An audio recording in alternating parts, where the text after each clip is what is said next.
friends, welcome back to my channel. My name is Ashley Aireonna. Today I'm doing a call-in show, so I hope everyone's having a good Friday. I'm putting not trying to not put it on, just as a comment, but I just put the link to call in the chat if anyone wants to call in a little bit later. But I figured before I did that, I would start off talking about some practice updates. Now, this week's a little bit different since they're playing the game on Monday. This isn't their final practice. They'll have a walkthrough on Saturday, but today was their last like full go practice. And so I thought I'd give some injury updates if I have a banner for that. It's been a second since I've done a solo show, so I hope everyone's doing okay. But yeah, so for injury updates, Eric Armstead, Oren Burks, and Javon Jennings were out. Unfortunately, it seems like I don't think Eric Armstead's going to play this week. He has been out with a knee injury and that plantar fasciitis that bothered him last year for the last 2 games, and it seems like he's probably going to be out a third game. I'd love to have more information on that knee. I know Kyle Shanahan was asked if it was like an MCL or an ACL tear strain, and he said no. He just kind of said it was soreness, and this was, I think, like a week ago when he was pressed on it. Since then, he kind of hasn't given additional information. So I would love to know if what's really preventing Armstead from returning is it his plantar fasciitis or is it that knee? I feel like the plantar fasciitis in some ways is more concerning as long as the knee injury isn't an ACL, because that can linger. If you guys remember, it kept him out for over 6 games last year, and it's just at the bottom of your foot. And when you think about planting, like you're always going to be stressing that, and it's not like you can just rest that easy because no matter what, whenever you're standing up, you're going to be using that muscle. So hopefully it's not the plantar fasciitis that's keeping him out, and it's just some knee maybe swelling that will go down. I'm totally fine with taking it easy on him and trying to get him back for the playoffs because that's what's going to be most important. But yeah, so I feel like the biggest one out of that is Eric Armstead's out. Juwan Jennings is in the concussion protocol. I was at the beginning of this week kind of certain, like I figured he'd probably be back because the game is later on. I don't know, maybe they're trying not to rush him. I wouldn't say anything until tomorrow because even like if he's in the final stages, then he'll be good to go. Now, I do think the final stage, if I remember from when, was it Brock Purdy was in the concussion protocol? Was it Brock Purdy? Yeah, it was. He ended up playing that week though. But the final stages is actually a practice. So I do kind of assume, because I don't know if John Jennings, he is a veteran, but I don't know if he's one of those players that Kyle would play if he hadn't practiced all week. And I know the final stage, stage 5 is getting tested by an independent person that's not the team, but stage 4 is like kind of a full go practice, just seeing how your body responds to that, which means I think he's probably still in stage 3, which is minimal practice. So my money would be on Juwan Jennings not going unless they feel comfortable with putting him out there on a week of no practice. Because, like I said, tomorrow's a walkthrough, and one of the steps is for him to practice all the way through. So I think that's kind of like a done deal for Juwan Jennings.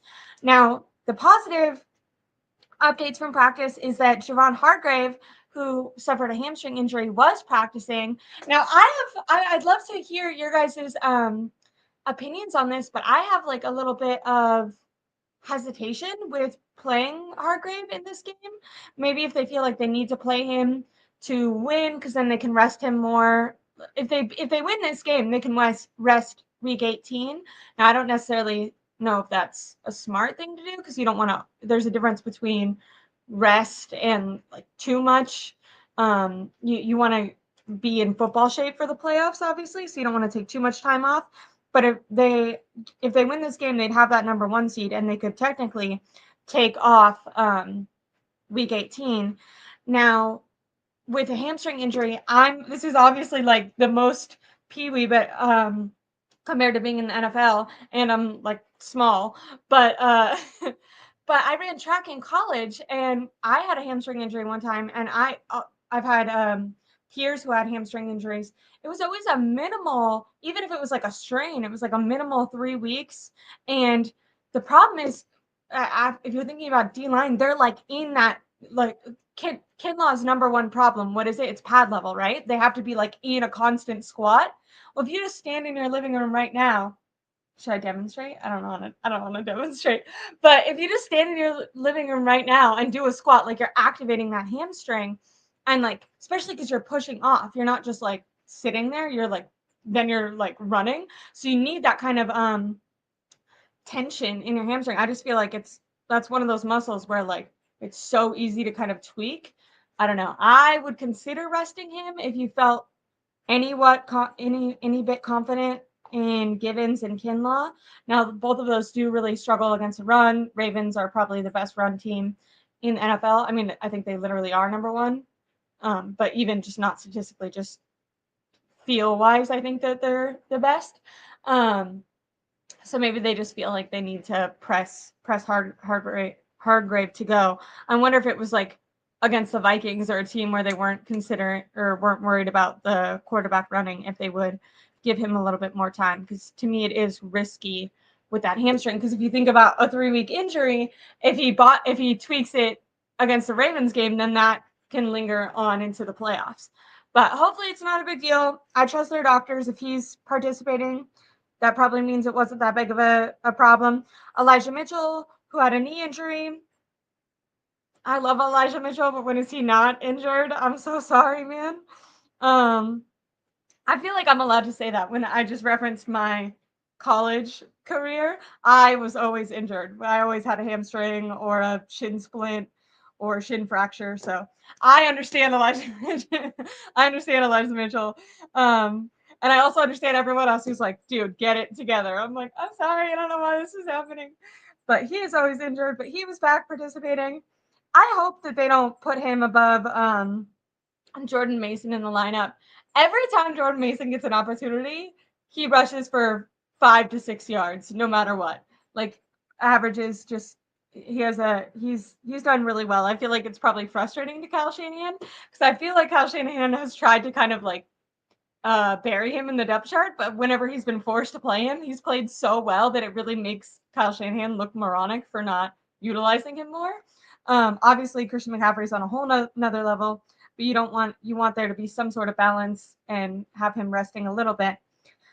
So hopefully with Elijah Mitchell back, Elijah Mitchell stays the third running back, but who knows? Every time he's been back, for some reason put him above Jordan Mason.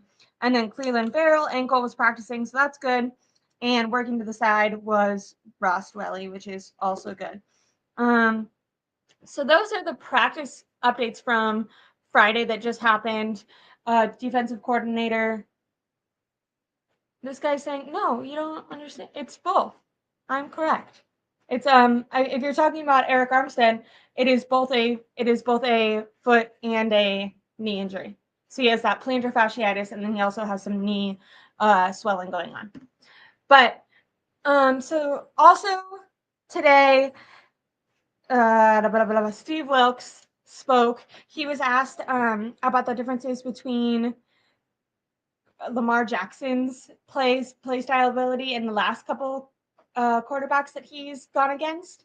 And he really, really pointed out not only his running ability and how elusive he is, but he really said that there's like been a stark improvement for him in the passing game, and that he's extremely accurate and has shown way more decisiveness this year in his passing ability as well. But obviously the rushing is the number one threat. And he said that much like kind of Kyler Murray, that they're really going to try to corral him and contain him as much as possible, because that's where he can really kill you.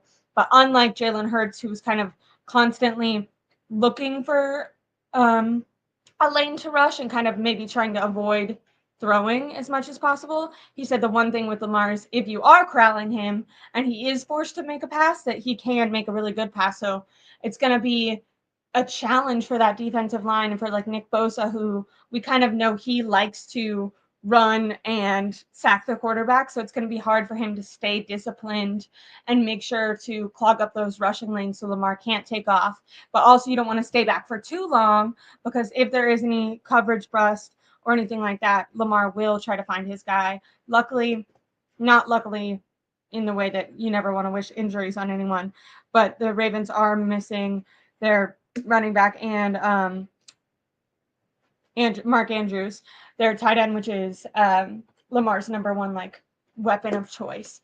So that will help this defense a little bit, because it really does seem like right now offensively, Lamar Jackson really carries the Ravens team. Hold on really quick. I think my dad just said, ask for the call in. So I'm going to put the call in here. There was also a guy who came up, but then he clicked out. So feel free to come up. I didn't see his photo. It was just his name. So if you guys do want to call in, make sure I can see you guys, because I don't want anyone to be driving or doing anything weird. I know with Jesse Naylor's show that was a problem at one point in time. And then Marco's in the chat, and so I'm just going to pull this up really quick. He says, make sure you guys like and hit that like button. Everyone go subscribe to Marco too. I was actually just telling my dad yesterday after Marco and I show that I was so happy he was back. So if you guys haven't watched that one, we did a live stream the other day and it was really fun. Marco just got married, so we got to talk a little bit about that, but then a bunch about the 49ers. But I would love to pose this question for everyone, which is, when kind of talking about that MVP conversation, because people are kind of suggesting that this is the game where it will be decided, because now Lamar Jackson is more in that MVP conversation than he was. It's kind of ironic. I feel like these things are so week to week. Last week, people were saying Dak Prescott had the opportunity to kind of cement himself as the MVP. People really giving him the edge over Brock Purdy, because he didn't have the same weapons, although I do think Dallas has good weapons. But more of the story is Dak shit the bed, didn't throw for any touchdowns, threw for 100 yards and an interception. So he's no longer in the conversation, and now people are kind of putting Lamar in that conversation. I don't want to say that that's not deserved. I think it's kind of weird, because he wasn't in the conversation, at least in the national media, as much until this week. But I do think it's completely deserved, because if you I forget who posed this question, but if you took away Lamar Jackson from the Ravens, would they even be a playoff team? Would they have the same amount of wins as they do now? And then take that, and if you take away Brock Purdy from the 49ers and put in a replacement level quarterback, do you think that they would have the same record? I think that that's such an interesting kind of way to, if you're viewing MVP. Tom Brady labeled Christian McCaffrey as the league MVP. Hold on. I forgot you can't just stop talking when you're live, but my dad texted me and wrote me in the chat and was like, can I call in? So I was trying to tell him that he could. If you're listening, Daddy, yes. But my dad this reminded me, because my dad is very big on Christian McCaffrey being the MVP. I disagree. I think that Brock Purdy should be. And I used to not agree. So I've transformed my opinion on this, but I just don't think that a running back can win or should win most valuable player in the NFL if you're taking valuable at its literal sense. Now, if the award was more about who's having the best season or the most dominant season, then I definitely think that Christian McCaffrey or even Tyreek Hill from the Dolphins would be at the top of, although it depends on if Hill ends up being out. But if Tyreek Hill ends up getting 2,000 yards, then I think he would deserve the award if what the award meant was which player in the NFL is having the best season this year. I read an article and I retweeted it, and I sent it to Marco, which is probably why he's talking about it right now. But I read an article about this kind of change that's happening, and the article is kind of funny, because they said it's kind of like a nerd stance, kind of with the rise of statistics. The meaning of this award has also changed, and it's no longer about appreciating or celebrating a player that is having an amazing season. And now it's more taken like literally, if we were to take a player away, who would be the most, someone said device not connected. I'm not going to let you on if your device isn't connected. Am I doing this? Oh, they need to get that. This is a you problem. Oh, I think this is my dad because airborne. He'll figure it out. Sorry about that. But the award is no longer about which player, celebrating which player is having the best season, and now it's taken more literally of, okay, what player is the most actually valuable? And when we're talking about valuable, it's always going to go to a quarterback because the quarterback is the most important position on the football team. And then if you look at all the quarterbacks, that's when I think you could make the case for Patrick Mahomes, because if you take Patrick Mahomes, the Chiefs they don't have their record that they do right now. If you take away Lamar Jackson from the Ravens don't have the record. And I think it could be a knock on Purdy. I can see giving it to Purdy in the way, like I would choose to give it to Purdy if the meaning of the award is the award is a quarterback award. And so who is the quarterback of the best team in the NFL right now? If that's the meaning of the award, then yeah, it should go to the 49ers are the best team. Brock Purdy's optimizing the 49ers offense. He's efficiently distributing the ball and running that team. The reason Christian McCaffrey, the reason Deebo Samuel, Ayuk, all these, they're set up for a historic season where I think it's Brandon Ayuk, Christian McCaffrey, Deebo Samuel. Is it just them? I thought it was 4. Maybe is it Kittle? I want to look this up because I just read a stat where I think it's 4 different players in the 49ers are set to potentially break 1,000 yards, which is like a historic record to break. And Brock Purdy is the reason that that's happening. He's setting that up. I'm going to add my dad to the stage. Daddy, is that you? I can't hear you. But... You there? Oh, I can hear you. I you can't there see now? you. Oh, hey. Okay. Hi. Are you I'm doing something around stuff. Yeah. It's this new generation fangle dangle stuff. You guys don't understand what MVP is. MVP doesn't mean only quarterbacks. That's only because of this Tom Brady BS. You can't touch a quarterback, look at a quarterback, or do anything without a penalty. Because look at the 70s and 80s. Hey, wait. The 70s, 80s had running backs, receivers, everyone is MVP. Why? Because it was an all-around, all performance. I will agree with Eric Crocker about if you took away the quarterback out of the Ravens and the Niners, what would you have and who would be MVP? But at the same time, you'd never have Tom Brady as an MVP, Joe Montana, Elway, because of their players. So you can't go on just quarterback. You take out McCaffrey, you have Mason, but no defense is really scheming for Mason. They scheme for CMC. I mean, that is out. Same thing with Tariq Hill. People scheme for those guys, not just quarterbacks. I agree. Can I make an argument against what you're saying, though? Go for it. Without Christian McCaffrey, the 49ers went to the Super Bowl. So we've seen this team be able to make it to a Super Bowl. Well, then they lost, but that was on the quarterback. That's what I'm saying. I think it is like if the 49ers would have had a better quarterback in that game, they could have won with or without. If we had a better offensive line, we would have won because the quarterback wouldn't have got hit. But the bottom line is you can't really do anything to a quarterback nowadays. So of course they're going to be the MVP because look, they're throwing the ball all the time. I mean, you could put Tom Brady on the 49ers in the mid-2000s who could barely win 2 games, and I don't care who you are. He's not going to get an MVP because he's a quarterback. Yeah, you have to have supporting cast around you to give you the MVP, but that doesn't mean it automatically goes to the quarterback. I'd rather see Tariq Hill, if he can keep his performance up the way he's going, or CMC get it. If Deebo would have kept going like he did the last 2 games, hands down, Deebo should have got it. But just to give it to a quarterback because, he could throw it to CMC or Tariq Hill or, whatever. I mean, that's not saying that you're a good quarterback. That just means you have no one else on your team. And the Ravens do have a lot of other players that can help supplement Lamar get to where he's at. No, they don't. That's what I'm saying.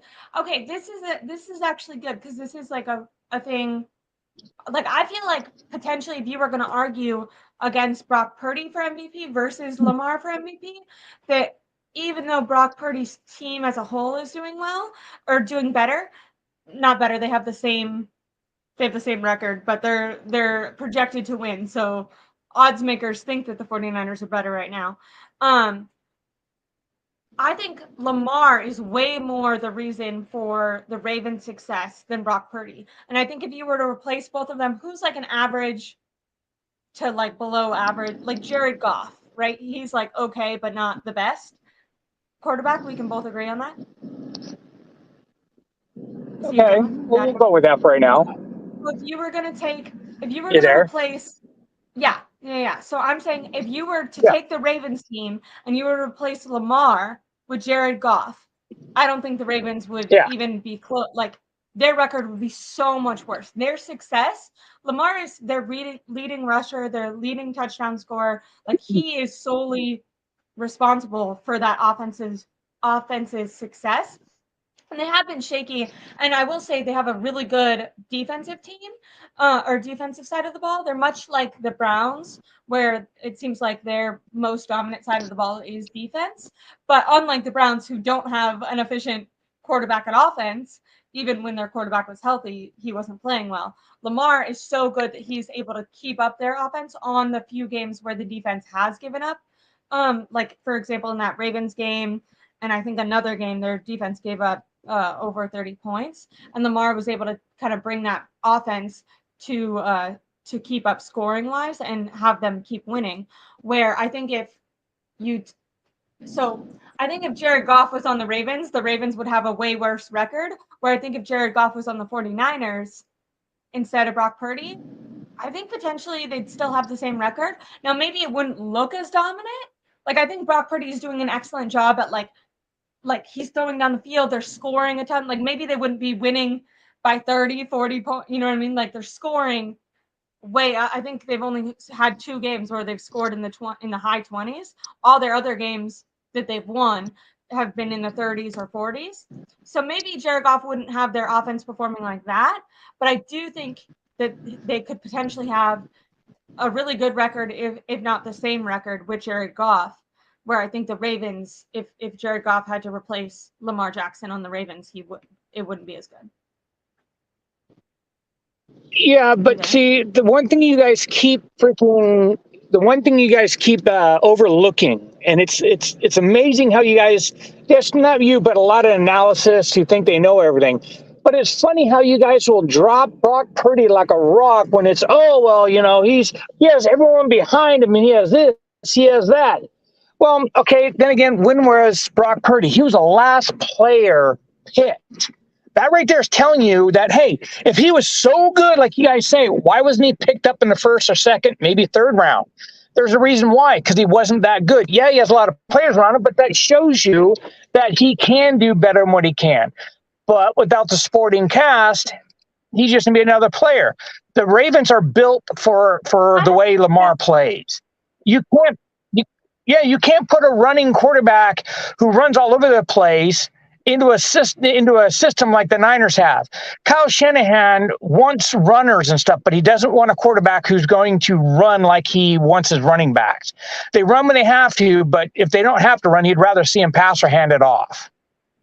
That's the difference. You have a quarterback who will sit in the pocket and throw like a Tom Brady or a Dan Marino or an Elway or hell, we'll go with Plunkett or Montana compared to a Randall Cunningham, a Lamar Jackson or Mahomes. You're talking 2 totally different quarterbacks. So you got to look at them in 2 different ways, regardless of the supporting cast.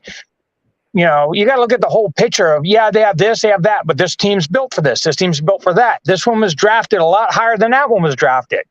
So, I mean, it's not easy as you think, and that's why I think it's BS. You should have an award for the best quarterback. I agree with that 100%. And then have the MVP. And I don't think they should be the same. You may give the MVP to the same quarterback, but I think the MVP should be the MVP, period. Running back, it could be, I'm just going to say, let's say it's Trent Williams. If Trent Williams allowed the least amount of sacks, then it should be him. So, don't you think that that's kind of what they have? I think that that's kind of what they have right now with MVP versus Offensive Player of the Year. Whoever MVP is usually going to a quarterback, and offensive player of the year is going to whatever offensive player is having the most And dominant that, season. Same with defensive player of the year. and I agree, but I think they have it backwards. I think they just give out no matter what the MVP to a quarterback, and I don't think that should be. I mean, there's too many times where a quarterback should have gotten it but didn't get it, and just because, Can I ask let's say you a you're on a question? losing team, but go ahead. Yeah, go ahead. I think hold on, it's a thing, so I wanted to pull it It's a up. But thing. if you had to play, here we go. If you had to play, because I think that this is a good way to test this. If you had to play the Super Bowl, and I stole this from Ryan Hensley, but if you had to play the Super Bowl without Purdy, like with a backup replacement level quarterback, or without Yeah, Christian McCaffrey, who would you rather play the Super Bowl with? You'd obviously rather play the Super Bowl with Brock Purdy, and to me, that makes him yeah, automatically but if more you valuable. couldn't, well, but if you couldn't, I'd rather have the quarterback for the Bengals. Was it That's Browning not what I'm or asking. whatever the That's not backup? what I'm asking. But That's no, not no, what I'm no. You asking. said if I had a backup quarterback, I wouldn't take the. No offense to Sam Darnold, he's a good quarterback, but I would rather pick a quarterback that I know who could play better. See, I look at quarterbacks totally different because I came from when quarterbacks used to actually play and get the crap beat out of them. So you had to have more than just, finesse and all that stuff. I like quarterbacks who can take a pounding, who don't snivel and cry like I Mahomes did just when he's that's having his I own want you guys to I want offside. you So to I'd rather understand. have. Okay, go I ahead. What was understand your what question you're again? saying. I understand what you're saying. I want you to live in my hypothetical. If you had to play the Super Bowl with Sam Darnold at Yeah, quarterback, but you got to keep Christian McCaffrey, or with Brock Purdy at yeah. quarterback, but Elijah Mitchell or Jordan Mason had to be the running back, who would you rather like? Which one would you rather be missing if their backup Sam only Donald, keeps them? CMC. Sam Donald, CMC, and the rest of the cast. That's Sam Donald, ridiculous. all you need. I can't.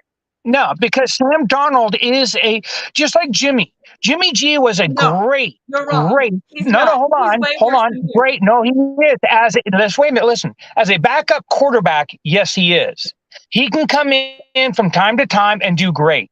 You can't rely on him at all. I'm sorry about it. I know all you women think he's like goo goo gaga so cute, but that doesn't make a quarterback. Sam Darnold is just that same thing. He's a good quarterback. He came out of good college. Granted, he got the crap beat out of him when he first got into New York, so he's gun shy, but he can get the ball from point A to point B with as little mistakes as possible with the surrounding cast he has. Does that make him now, say it happens and he wins a Super Bowl, does that mean he's the MVP? No, because you could be CMC running for 150 yards or 100 yards with 3 touchdowns, or say Debo catching 7 balls and 2 touchdowns and 300 yards. So that's what I'm saying. I would take Sam Darnold and the cast that we have right now than if we had to go to the Super Bowl. Don't get me wrong. I like Purdy, and I will stick with Purdy until the day we die because I think he has something there. I think he's still young and raw, but I like him. I would rather take Sam Darnold in a backup in the Super Bowl than anyone else. That's so great. I feel like you're lying and you're just committed to your bit. I think you could pull No, like 149ers fans. No one is gonna like. I understand Christian McCaffrey's important. He is a running. Sam Darnold is throwing 3 to 4 interceptions in that Super Bowl, and you are losing. Like there is no okay, way. you're okay. Real quick, okay, hold on. You're pulling the same BS, which pissed me off. Or sorry, got me really ticked off about all this BS stuff. Now you guys are gonna screw over CMC just like the college did for the Heisman. That guy's phenomenal. He could help support freaking Alex Smith on the sideline. But still, a team scheme for that guy. They did in college. There's a reason why you can have a backup quarterback and get into winning games. I mean, look how good Jimmy G did before he got hurt again with that cast. He started doing good. Yeah, he got hurt again. That guy's just accident prone for some Darnold was reason. worse than Jimmy And then G. so did our other backup. Huh? I think first of all, I think Sam What? Darnold is worse with Jimmy G. No. Worse than Jimmy G. Because of what he did in New York with the Jets. I agree. I don't But like anyone that came out of there. But look at the scheme he came from. He had no offensive line. You could have had Tom Brady or Lamar Jackson back there who got in the crap beat out of him. That's what makes me funny. You guys think, oh, this guy's great. If it wasn't for an offensive line, I don't care who you have in the backfield. CMC, Tom Brady, they're not doing anything. Look what happened to Tom Brady when they finally got rid of everyone in New England. He was getting the crap beat out of him. And look at him on the side. He was getting mad at his own players because no one was blocking for him. My argument isn't that the weapons don't make Brock Purdy a much better player. I mean, that's why I was making an It argument. does. I agree. I think Christian McCaffrey is an incredible player, should win Offensive Player of the Year, and I think if the MVP award was about giving the award to the player who was playing best this season, then I think it should go to Tyreek Hill or Christian McCaffrey. I just don't think that that's what that award means anymore. I think it's taken way more literally. And when we're talking about literal value, I think it has to go to a quarterback. And in that case, No. I think you can totally fairly make the case that it should go to Lamar Jackson or Patrick Mahomes, because that team would be going nowhere without Patrick Mahomes right now. Which I think a lot of people would also say about the Ravens, but I think even the Ravens actually probably have a better defense than the Chiefs. I don't know if that's But even if you just said, but even with what you just said, look at what Brock Purdy has done. He's number one, pretty much everything. Even ESPN can't stop talking about him because of what he's doing. Hold on. But then again, you look at CMC. He's breaking records. Niner record. He's tying NFL records that haven't been even close in years. I mean, you can't. That's the problem, because everyone wants a freaking participation trophy nowadays. Next thing you know, you're going to have a right toe fucking award. No, I think for the way Brock Purdy and CMC, I do think Tyreek Hill, if he can get back on the roll again, I think those are Lamar Jackson, just because of his running and stuff. But I still think the front runner should be between CMC and Brock Purdy and Tyreek Hill. That's going to be mine. And I know I'm a running back in school and the military, but I just, that's a little biased, but I think now the way everyone's just pushing off running backs is they're a dime a dozen. Well, I don't think that. I understand. I don't think that, I think Christian McCaffrey is an incredible player. So I hope that what I'm saying isn't coming off as, I don't think like he's amazing. I just think I was kind of talking about whether or not we're talking about the best, like, I keep repeating, if it's about the best player, then I do think that either Tyreek Hill or Christian McCaffrey, or to be honest, like Patrick Mahomes would win it every single year. But I think that those are probably the players. Patrick Mahomes having a bad year. Patrick Mahomes down this year. I wouldn't put him in. I would agree with Lamar being in there, but I don't think Mahomes is he might just having a down year. I'm not saying he's great. He's just having a down year. So if you watch some of those games, they cannot catch the ball.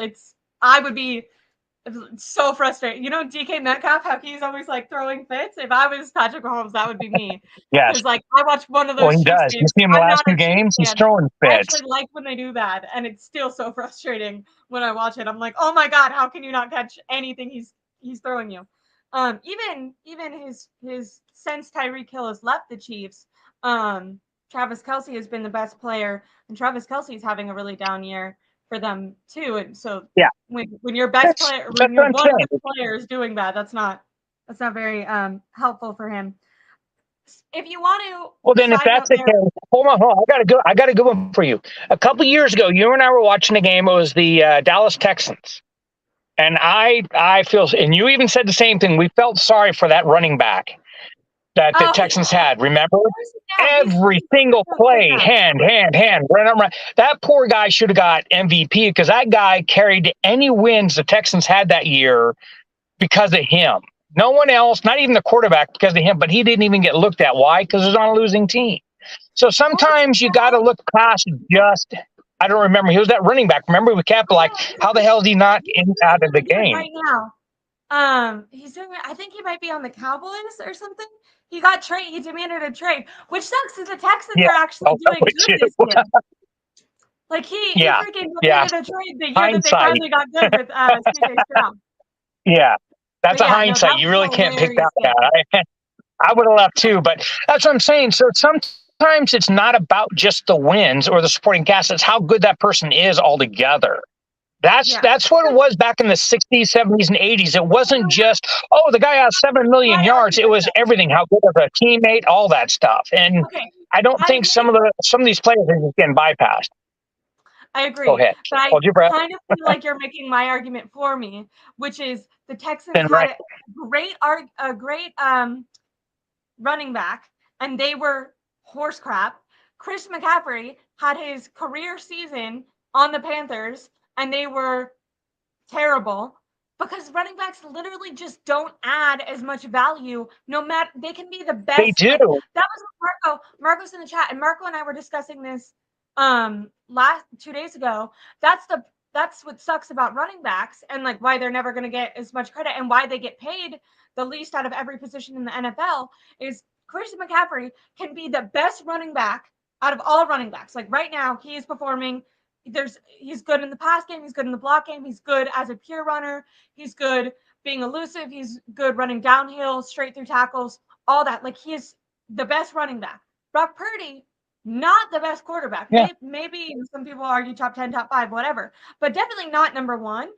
But Brock Purdy still has a bigger impact on winning than Chris McCaffrey has solely just because of his position. Like third down, Chris McCaffrey isn't on the field. Then if you put Brock Purdy on the freaking who's the losing team? The freaking the Bears. On the Bears. Put them on the Bears. And they're not doing that good.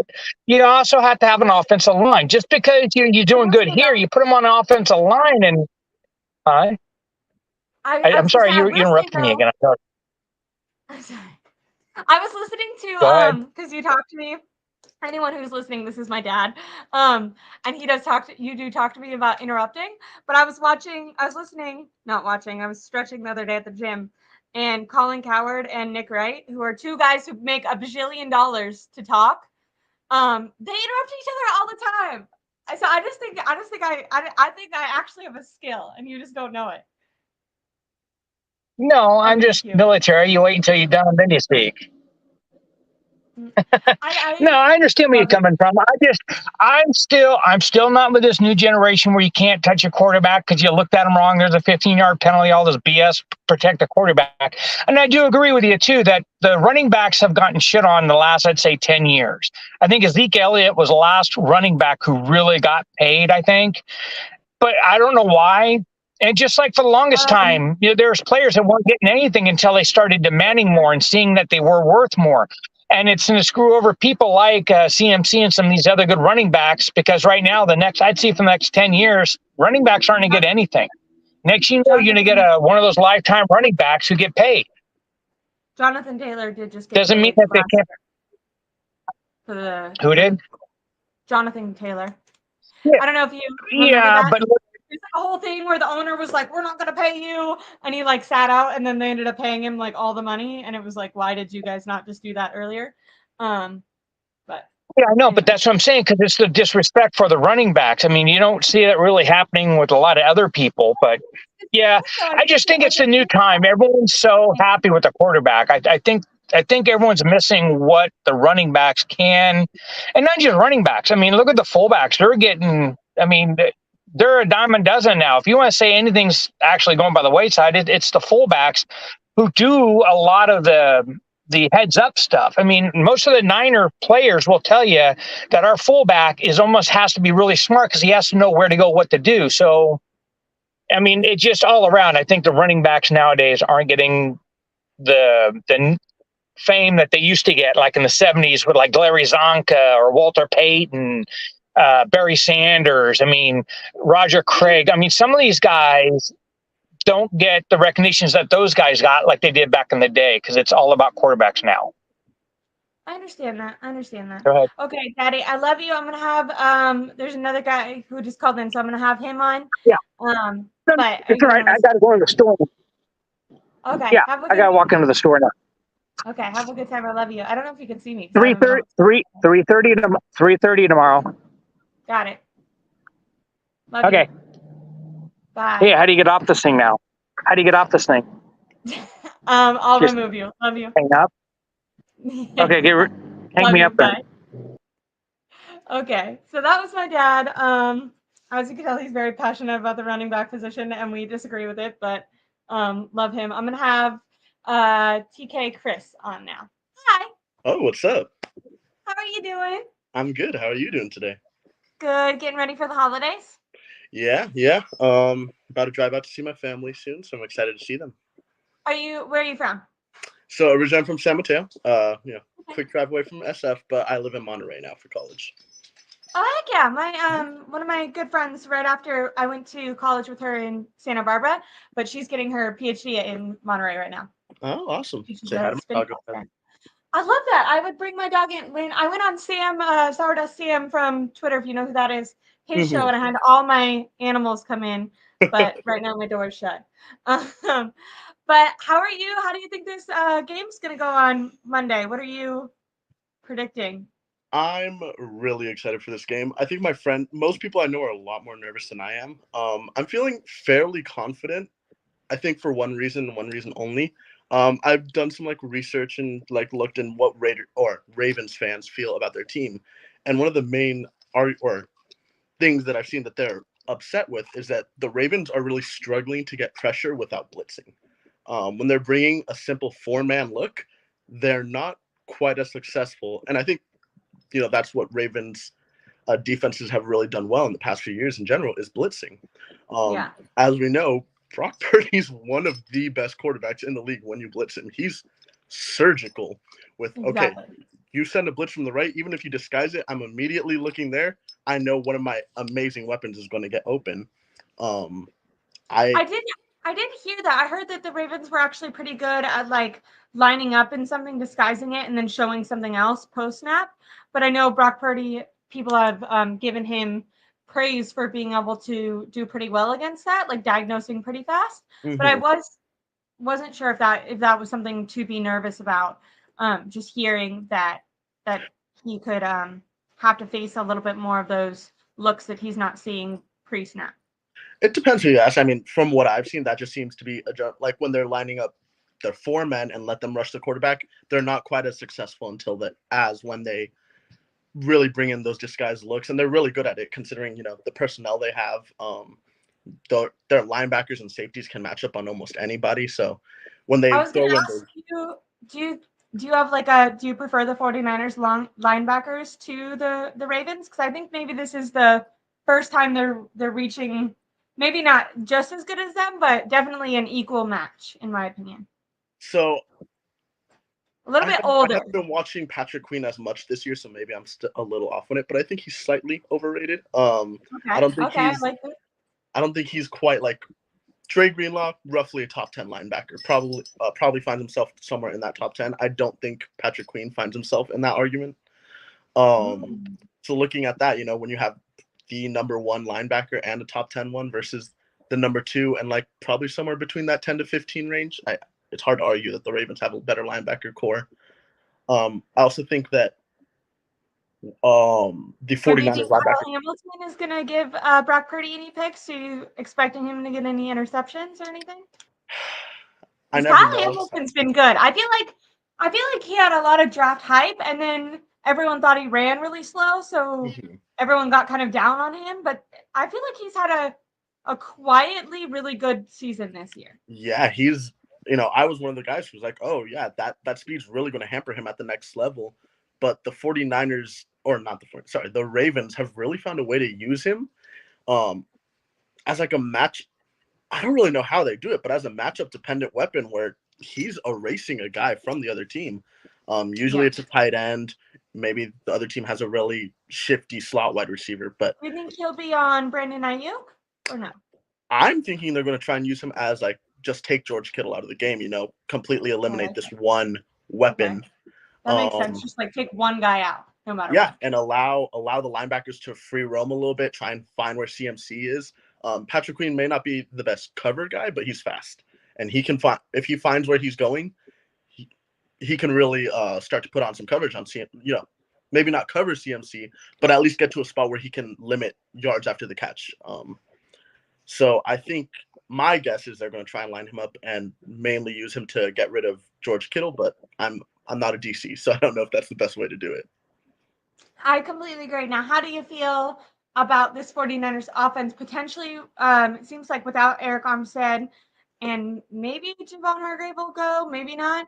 How do you feel about them against this Ravens offense? Because the run game does seem to be the strength of the Ravens. Now they're missing their running back, so they're going to be even more Lamar dependent, which they already are.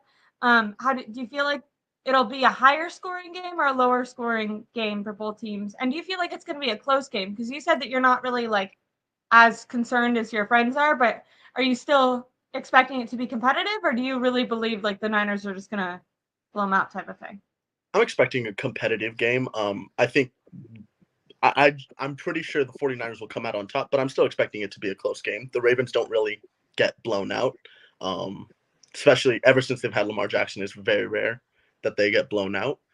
And I am slightly worried about, running our run defense up the middle. It's really going to take a better effort from Dre Greenlaw and Fred Warner, less missed tackles. I know that's been a huge thing. Yeah. We're missing a lot more tackles. Maybe that's a fatigue thing. Sounds like Javon Hargrave might be back. I saw he's back at practice, but I don't know if he's, just because he's back at practice doesn't mean he plays.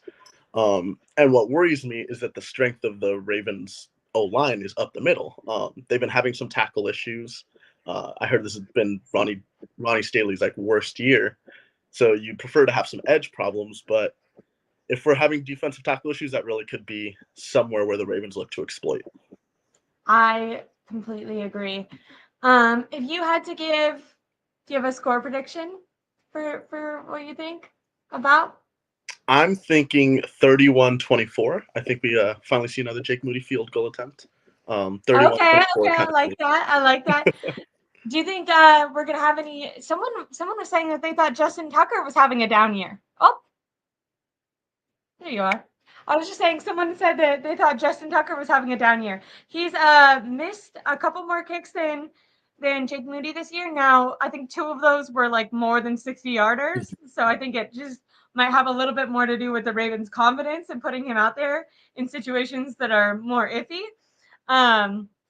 But that would be kind of an interesting one too, is like ending it on a miss from Justin Tucker and the 49ers win type of thing.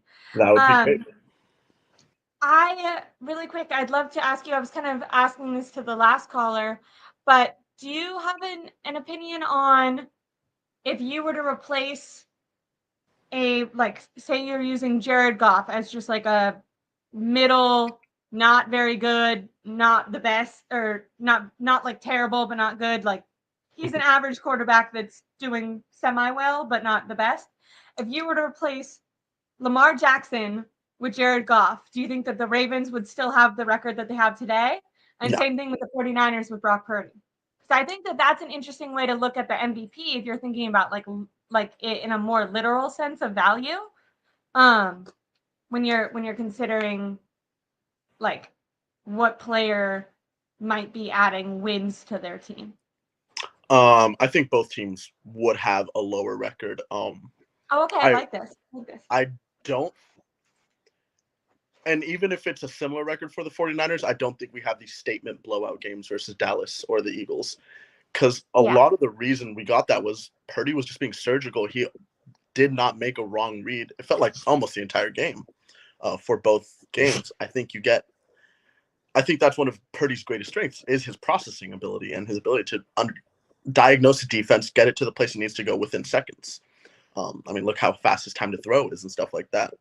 I think you get other quarterbacks in this situation, maybe who don't have the confidence. You're right. Okay. See, I wasn't giving Purdy enough credit because I was kind of thinking, like for me with the Ravens, I was like, for sure, they would have a worse record. But I was kind of talking myself into the 49ers might have the same record. I did agree with you where I was like, the wins might not look as dominant. But now that I'm thinking about it a little bit more realistically, I think you're right. I think that they would have less wins because there's been so many times where Brock Purdy has like evaded pressure with his feet. And if you're thinking about Jared Goff, like he's like that is a skill he does not have. Like he is Yeah. a statue in the pocket, and under pressure is kind of when he gets jittery and takes sacks and throws interceptions.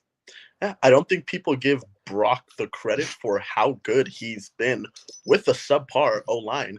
I was arguing that when Trent Williams went down, the 49ers arguably had the worst O-line in the league. Yeah. Um, Yeah. So Completely, I people agree. don't give Brock the credit for how talented he is behind or making these quick decisions, evading pressure, moving the pocket just slightly, like stepping up in the pocket to make these great throws. That's a trait that not a lot of quarterbacks have. If he had good legs, I think we'd be talking about him as like the best quarterback in the league for how well he can maneuver pressure.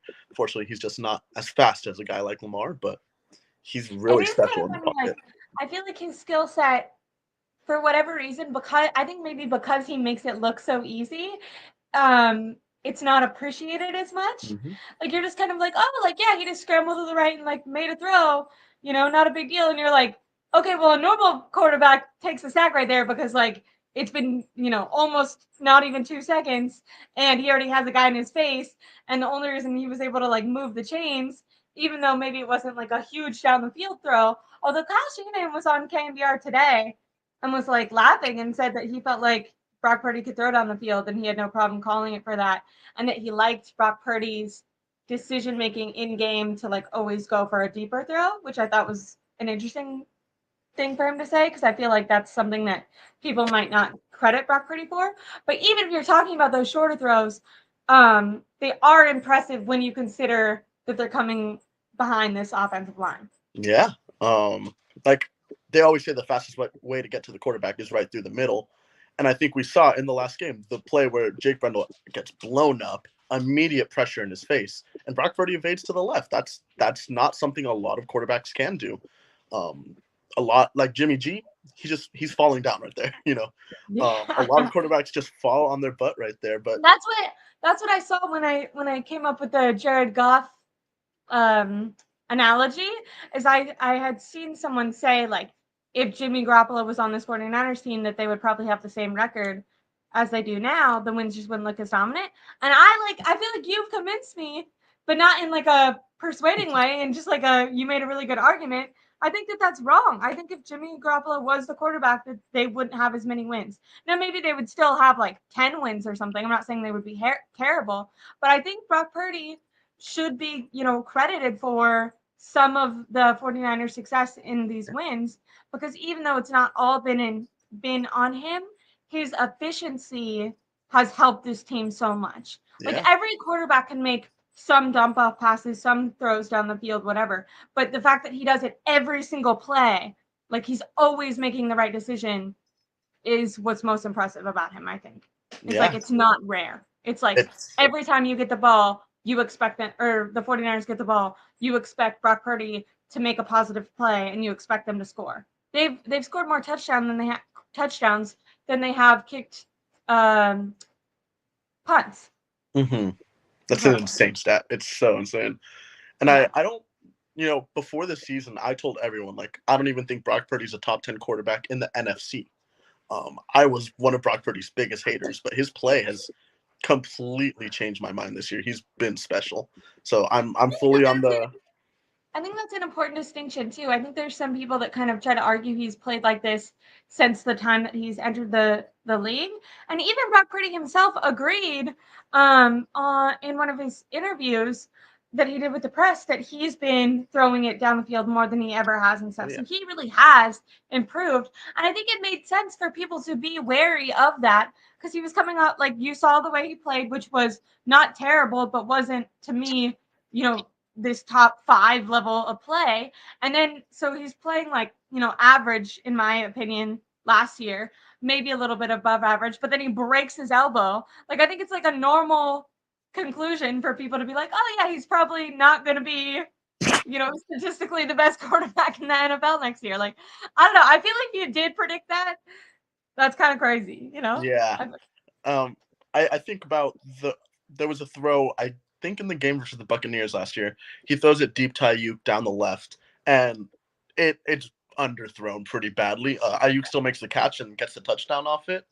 But that same throw this year, Brock Purdy's hitting it perfectly in stride. His arm looks fantastic this year. It doesn't zip there like other quarterbacks, but he kind of has that like moon ball that Russell Wilson really likes to throw. And he's getting the ball there. He's getting it in stride. Maybe it's just great anticipation and timing, but if the ball gets there, I'm not going to complain how it gets there. He's making that throw every single time now, and it's great to watch. Can I ask, because I feel like this is also something that people debate about, is like if he's reached his ceiling or if he can improve even more. He technically hasn't had an off season where he's been able to like strictly work on growing arm strength and his throwing abilities and his feet. Like, I'm sure he's worked on all those things. I know that he said with his rehab for his elbow, he felt like he gained arm strength because he was like so much more aware of like smaller muscles, and that they had to kind of teach him how to utilize his hips more so he wasn't putting as much pressure on the elbow, which is potentially why we're seeing his arm look stronger right now, even though he didn't really get to focus on that because he was rehabbing. It's because all of those rehab exercises did strengthen that arm. But do you think that, like, say coming off next offseason, it's possible that his arm gets even stronger? Or is there like kind of a limit with those things where just kind of your natural ability taps out, if that makes sense? And do you think Brock Purdy's like at the top of his ability level right now? In my opinion, I don't know how much more physical gifts he can unlock, but also like I don't know sports medicine. I don't, sports medicine's only getting crazier and crazier. I'm sure that there is a little bit of untapped potential that we can see, but I think where we see the most improvements going forward is, Kyle Shanahan hasn't had a quarterback that can operate the offense like this, adding in the next element of the deep throw while still keeping the precision in the short to intermediate game.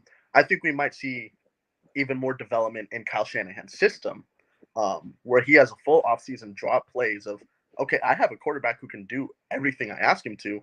Let's make this more fun. Let's add in something that leagues have never seen before. He's always had to play it so safe with guys like Jimmy Garoppolo. And maybe coming into the season, he's like, I have a quarterback with a broken elbow. How much of the weekend can I really implement into the system? I'd love to see, a full offseason of Kyle Shanahan planning for a quarterback that can play to this level. So physically, I don't know how much more we see out of him, but I think as the offense matures around him and as he matures as a quarterback, we're going to see some really special stuff going forward. This is, there's no way in hell that Washington is beating the 49ers. So I like this comment, but that's just not going to happen. I'm sorry to tell you. Do you think that the 49ers, last question before I let you go, but do you think it's more important for them to beat the Ravens and then potentially get to rest some starters during week 18? Or do you think that there's kind of a better balance with that? Like, are you team rest week 18 and have the bye week? Or do you kind of think that maybe there's some detriments that can happen if you rest too much? I'm actually pretty anti-rest week 18 and the bye. The biggest example I think of is the Chiefs did that. I believe it was 2020. They rested 2 weeks in a row, and that's when the Texans put up the 21-0 lead on them. Now they were able to come back. They did. I think the Packers have done that before too, and the Packers always suck. Yeah. So typically, teams that rest 2 weeks in a row come out really flat in the divisional round game, and you're coming off a hard-fought the other team's coming off a hard-fought wild card victory. They're hungry. They want it. You can't afford to come off flat. I think the Niners are one of the few teams who could probably manage a slow start. We had a whole quarter of awful football against the Eagles and then immediately blew them out the rest of the 3 quarters. But I'd prefer not to get in that situation. So I think I'm surprisingly more okay with them resting. Like, I don't want Eric Armstead to play this week. I think like if it's like a question, don't push it. Okay, because I agree. Now that we have that 1 game gap for the first seed, I'm more okay with them resting starters this week, and this isn't as much of a must-win game when the next 2 games are fairly winnable games. The Rams look great, but I I don't know. prefer. Mr. Cool was very confident a second ago with his Washington Commanders. I don't know. I feel bad. Whatever you have to do in your brain to stick with the Commanders for that long. Hey, props Um, to you. it's not really a. quickly, who would you be more scared of in the playoffs, if any? Like the Cowboys, the Rams, the Eagles, or the Lions? Which team would you like to not face the most? I'm okay. I think we could beat all of them. I think the only team. Did So you I've feel heard like it. were you impressed with the Rams? Did you watch the Rams game yesterday? Have you been impressed with them? They have Uh, a little bit of the 2021 vibes for the 49ers where they like really struggled in the beginning, but they feel like even though they don't have all the stars and all the right players, their coaching and the grit of the team, they seem excited. But they're. not that I think that they would win. I just think that they're a more spunky team than we anticipated. I think their offense really has some special talent, and I think maybe in another year they could. Yeah, but Really, their defense wouldn't slow down this offense. yeah, but I think their defense is just not special. Their corners are pretty lackluster. Linebackers same way. Pass rush outside of Aaron Donald isn't anything to write home about. I think there's a lot of flaws that a talented OC or head coach like Kyle Shanahan could take advantage of, whereas a not very talented offensive coordinator like the Saints can't really Yeah, take advantage in the Saints. struggling. That's what's interesting. Like the Cowboys, I feel like they just don't have the physicality that it takes to keep up with the 49ers. There is a little bit of the okay, the 49ers beat the Rams all the time, and then finally in the playoffs, the Rams beat us. So maybe the Cowboys could kind of play that off. But I just have zero, like, I'm just so not scared of them because Mm-hmm. the 49ers don't beat them, in close games. They really, like, make them embarrassed Yeah, it seems like what are you doing, like you had all this hype coming in and you can't even be competitive. And then with the Rams, I kind of agree with you. I think their offense is spunky, but I just feel like Aaron Donald is their best player and the 49ers are able to erase Aaron Donald. So with no other really good defensive players, they're not a huge problem. The Eagles are reeling. mm-hmm. Maybe I guess that they would be the biggest challenge, but it's just like what is happening with them. The Lions, same thing. I feel like they're kind of like the Rams in the way that they have that spunky offense, but they've been way last in defensive performances this year, which kind of sucks. I think a lot of that has to do with injuries on their cornerback sides. I know Hutchinson is okay, but I don't think he's like a top level player. I feel like he's just, he's like solid, very Yeah, good, but not something where I feel like their offense would be able to slow down the 49ers. So it would be more about their offense being able to keep up with 49ers scoring, kind of. So do you feel like the 49ers going to Super Bowl then when we lay it out like that, all the players or teams that they would have to go through to get there? Obviously any given Sunday, but it does feel like that, right? any given Sunday, but I really think this is our year.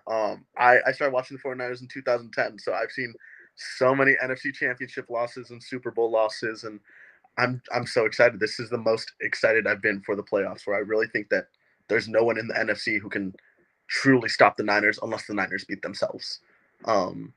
And this is a mature team. We're the fourth oldest team in the league. I don't think there's a team that's going to make those mistakes anymore. I I really feel think. like they do. They seem to have that like maturity or like determination, right? I was Yeah, really talking about that in the beginning of this year, where it feels like they kind of have like been to the peak of the mountain so many times that you just have these players where it's like their vision is just solid, like on the prize. yeah. It really, And even though he especially hasn't if been they get that bye week to rest, because with the missed tackles that they were doing, like we're talking about potentially seeing a little bit of slowing down with them. But if mm-hmm. you think back to they kind of had that problem earlier in the season, they got that bye week and then they just like catapulted for a couple games. I Yeah, feel like if they can do that going in the playoffs, it's just incredible. yeah. I mean, Same thing with you. I'm very knock on wood, any given Sunday, but if they live up to their potential, to me, they should not only go to the Super Bowl but win it. most This definitely. is it's a down year for the NFL. You know what I Mm. mean? Even on obviously we haven't played the Ravens yet, but even just on the AFC side, I know Browning is doing good, but Joe Burrow being out, the Chiefs really struggling. Dolphins would be a fun game, but I do think that the 49ers would win. They've really struggled against good opponents. It'll be interesting to see this Ravens game. I'm like you anticipating a really close game, but it'll be interesting. If they just blow out the Ravens or something, that would be crazy. Now I'm not anticipating that. I'm just hoping they don't lose, but I would love it. I think the only team that somewhat scares me is the Bills, but there's a chance they don't even make the playoffs. So yeah, Josh Allen, you can never count him out. All right, well, I'll let you go. Thank you so much. I took up I think 15 or 20 minutes of your time, so I really appreciate you calling in. Thank you for taking the Thank time. you so much. Call in any other time. I'll probably do one of these once a week. Will do. Would love to talk again. Yeah, thank you so much. Yeah. Okay, and I think I'm gonna close it out here. We've gone for a little bit over an hour. I think I hit all my points. Really wanted to talk a little bit about the Ravens and about that MVP conversation in the way of analyzing it through looking at maybe quarterbacks of other teams. And then I really like that. Like I said, I think I stole it from Ryan Hensley, but that analogy of imagining playing the Super Bowl with keeping Christian McCaffrey in the game as the running back, but having to play with Sam Darnold as the quarterback, or keeping Brock Purdy as the quarterback, but having to replace Christian McCaffrey with Jordan Mason. I know my dad made the argument that he would rather play with Sam Darnold, but I think my dad is out of his mind. And I feel like we could pull 100 49er fans that aren't my dad, and they would all agree that the game would be easier to win if Brock Purdy was the quarterback with a different running back than if Sam Darnold was. But maybe, I don't know. Maybe Kyle Shanahan would agree with my dad because he did. Was he the one that called or was that Matt Mayoko? Who called Sam Darnold the next Steve Young? Oh geez. That was I know you can't really judge a quarterback off of 2 throws, but seeing him in that game last week gave me a little mini heart attack. I was like, oh no, there the 49ers season goes. We've seen this movie too many times. But yeah, I'll let you guys go. I do think it's going to be a close game. I'm going to give my final score prediction tomorrow with Rohan. We're going to be on in the morning. I'm celebrating Christmas tomorrow during the day, actually. But in the early afternoon or morning, I'm pretty sure I'm going to be on with Rohan. I'll give a little score just in case, because sometimes things come up because it is the holidays. I'm also going to be I'll be doing an instant reaction after the game, and I think on Sunday, Steph and I will have one last game preview. I'm pretty sure she said she's free on Sunday because normally we go on Monday, but obviously it's going to be Christmas, so I think she's having the time off, and she wasn't able to make it this week either, so we really wanted to get together. I'm going to go. I always do these things on the fly, and then it's like, oh, I'm going to say 7. Let me read some comments while I'm doing this. I really liked, I just wanted to shout out Folk Taylor Devil P38J. He or she has been in the chat leaving really insightful comments this whole entire chat. So I just wanted to say thank you so much for doing that. But yeah, I think it'll be a close game. I'm gonna predict something like 24-27. So maybe a little bit lower scoring than we're used to from the 49ers. Obviously, that's not super low scoring, but I do think it'll be competitive. I think there's going to be more time of possession. I could even see it being 24-17 or something way lower. But because this offense has been scoring consistently in the 30s and in the 30s and the 40s, I just feel like I can't predict them to do that much worse than that, even though it does feel like the strategies for both of these teams to win might be kind of keep away. Now, the Cardinals, they won the time of possession by 10 minutes last game. So that'll be something that the 49ers need to watch out for. And maybe it's so not like in the Kyle Shanahan regime, they've been so defensively oriented.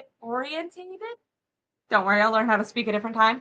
They've been so defensively focused.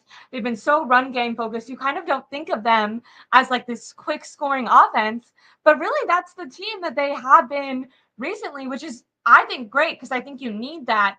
I mean, if you think about Super Bowl winners, it's the ability to come back with, 30 seconds, down 10 with 10 minutes left, it's that ability to score quick that does allow you to kind of keep and win those games that are more closely fought.